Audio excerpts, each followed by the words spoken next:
कि एलपीजी की कालाबाजारी हो रही है और सारे कालाबाजारी जितने हैं वो भाजपा संरक्षित है।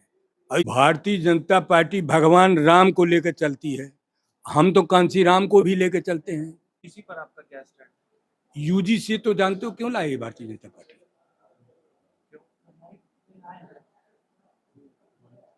उच्च शिक्षित नौजवान सरकार के खिलाफ थे, तो सरकार के खिलाफ थे तो इनको लड़ाया कैसे जाए। आगामी चुनाव पर आपका क्या कांग्रेस के साथ आपका गठबंधन होगा? गठबंधन तो हमारा तय माननीय अखिलेश यादव जी जो पार्टी का राष्ट्रीय नेतृत्व है वो तय करता है। नमस्कार, आप देख रहे हैं गौतम गुल्लू बतकही। अभी हमारी मौजूदगी प्रयागराज के सर्किट हाउस में है, जहां पे समाजवादी पार्टी के पूर्व प्रदेश अध्यक्ष और वर्तमान में फतेहपुर के सांसद नरेश उत्तम पटेल जी आए हुए थे और उन्होंने मीडिया से बात किया। उनसे एसआईआर, आगामी विधानसभा के चुनाव में सीट का बंटवारा और पीडीए, इन सारे विषयों पे उनसे बातचीत हुआ। आइए सुनते हैं कि उन्होंने क्या कुछ कहा। आप सब मीडिया के साथियों को समय समय पर समाचार भी मिलते हैं। अभी लोकसभा में मजबूत विपक्ष की आवाज को दबाने का काम भारतीय जनता पार्टी कर रही है, जिसकी वजह से लोकसभा के स्पीकर के खिलाफ अविश्वास प्रस्ताव आया। लोकतंत्र में पक्ष और विपक्ष होता है। पक्ष सत्ता होती है, विपक्ष विपक्ष होता है। विपक्ष जनता की बात कहता है, विपक्ष सरकार की गलतियों को उजागर करता है, तभी तो लोकतंत्र होता है।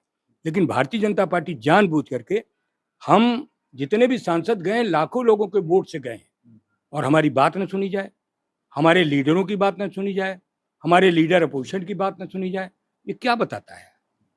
लोकतंत्र के हित की बात है क्या?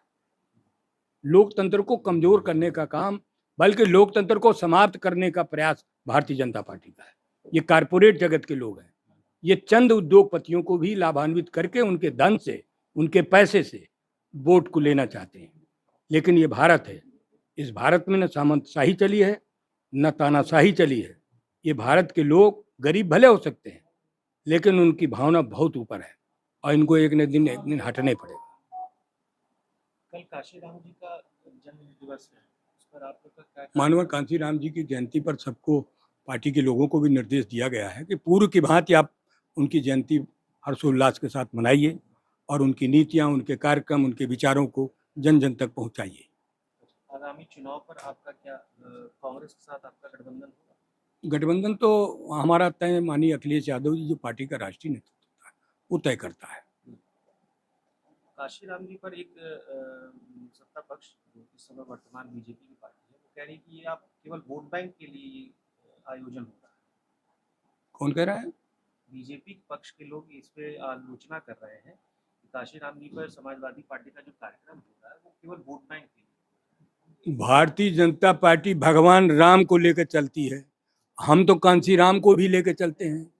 राम को तो चलते हैं, लेकिन कांसी राम को भी लेकर चलते हैं।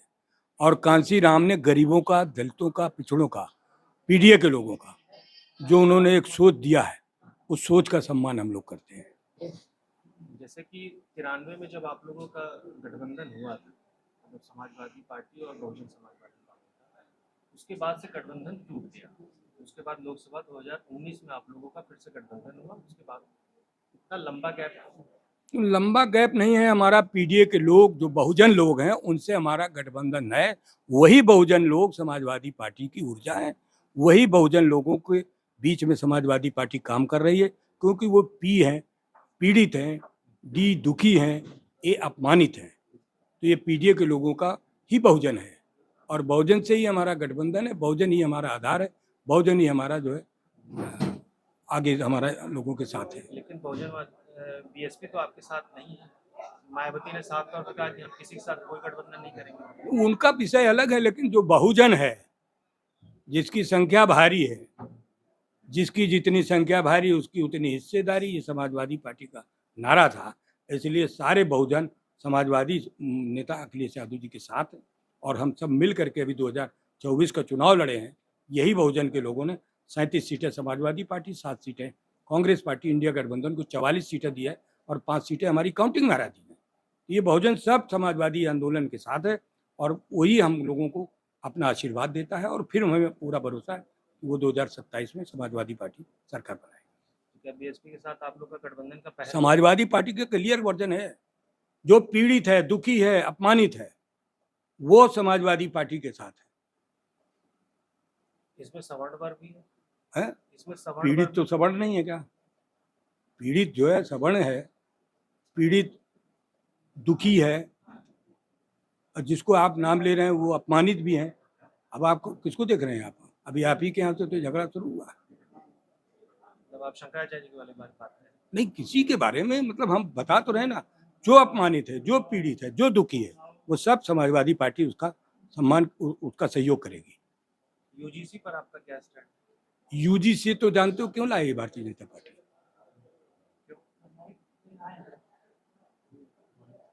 उच्च शिक्षित नौजवान सरकार के खिलाफ थे, तो सरकार के खिलाफ थे तो इनको लड़ाया कैसे जाए, कैसे भिड़ाया जाए? नहीं तो ये हमको जैसे नेपाल के तरीके से गद्दी से उतार देंगे।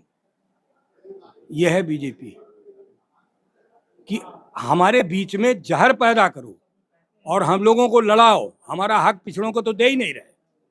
पिछड़ों के सारे पदों पर, दलितों के सारे पदों पर भारतीय जनता पार्टी ने उन लोगों को बैठा रखा है जिनका उनका अधिकार ही नहीं था। जितने देश के टॉप के शैक्षिक संस्थान हैं उन पर सब वही लोग बैठे हैं। इसी बात के लिए समाजवादी पार्टी है कि सबको बराबर का हक मिले, सभी की जाति जनगणना कर ली जाए। जनगणना आप देख लीजिए, अभी जनगणना करने जा रहे हैं, हम कह रहे हैं कि आप जाति जनगणना की बात तो कह दी आपने कि जाति जनगणना कराएंगे, तो जब फॉर्मेट आपका है उसमें 30-33 चीजें मांग रहे हो, जानकारी चाह रहे हो, तो जाति का कॉलम कर दो, तो ना पैसा लगेगा, उसी में आपकी जाति जनगणना हो जाएगी और जिसकी जितनी संख्या होगी उसको उसके अनुपात में हक और सम्मान मिल जाएगा। लेकिन बीजेपी नहीं कर रही है। लेकिन अगर आप संख्या की बात करेंगे तो सवर्ण उसमें सबसे कम संख्या का है। हम ये नहीं कहते हैं, हम तो सबको मानते हैं, जिसकी जो स्थिति होगी वो क्लियर आ जाएगी। आप उसके जो संख्या के अनुपात है उसके आधार पर सबको दे दो, उसमें कोई एक वर्ण की बात नहीं है। तो भारत जातियों का देश है, यहाँ सभी जातियां हैं। जब हम पैदा होते हैं या आप पैदा होते हैं तो सवेरे लिख जाता है कि आप फला जाति के हो, तो हमारी काउंटिंग क्यों नहीं कर रहे हो? एसआईआर पे आपका क्या कहना है? एसआईआर पर भारतीय जनता पार्टी ने पूरा षड्यंत्र किया और किसी तरीके से समाजवादी समर्थकों के नाम को मिनिमाइज करना, काटना, उनको परेशान करना, उनके लोगों को परेशान करने का काम एसआईआर के माध्यम से किया गया। लेकिन मैं धन्यवाद दूंगा समाजवादी पार्टी के वर्कर्स को, समाजवादी पार्टी के समर्थक जनता को, जिन्होंने एसआईआर पर बढ़ चढ़ कर हिस्सा लिया और एसआईआर पर भारतीय जनता पार्टी को मजबूर कर दिया। उनका सरकारी तंत्र भी लगा रहा है, लेकिन समाजवादी पार्टी का एक एक कार्यकर्ता और समर्थक और जनता एसआईआर पर अपना पूरा डाटा दिया है। अभी हाल में कुछ दिनों में एलपीजी को लेकर के जनता में काफी आक्रोश है। इस पर एलपीजी के बारे में आपके चैनल ने तो बहुत बड़ी बड़ी बात बताई है कि यहाँ पर ये परेशानी, वहाँ ये परेशानी। जानकारी तो पूरे देश के हमको मीडिया से मिलती है, लेकिन मीडिया की बात को वो नहीं मान रहे हैं, कह रहे हैं कि सब जगह सही चला है। तो या तो फिर मीडिया झूठा है। मीडिया जो है पूरे प्रदेश के नहीं देश की बात को स्पष्ट किया है कि एलपीजी की कालाबाजारी हो रही है और सारे कालाबाजारी जितने हैं वो भाजपा संरक्षित है और इसीलिए इस देश के अंदर गैस की त्रासदी हो गई है। भाजपा तो कह रही सब कुछ ठीक है। भाजपा करे तो फिर आप मीडिया सब झूठ है क्या? मीडिया के लोग गलत बता रहे हैं क्या? वो तो धरती की बात बता रहे हैं। एक एक जगह एक एक गैस जो एजेंसी है, एक एक किलोमीटर की लाइन लगी हुई है, 1600-1800। इसका मीडिया गलत बता रहा है क्या? क्या दिख नहीं रहा है क्या भाजपा को?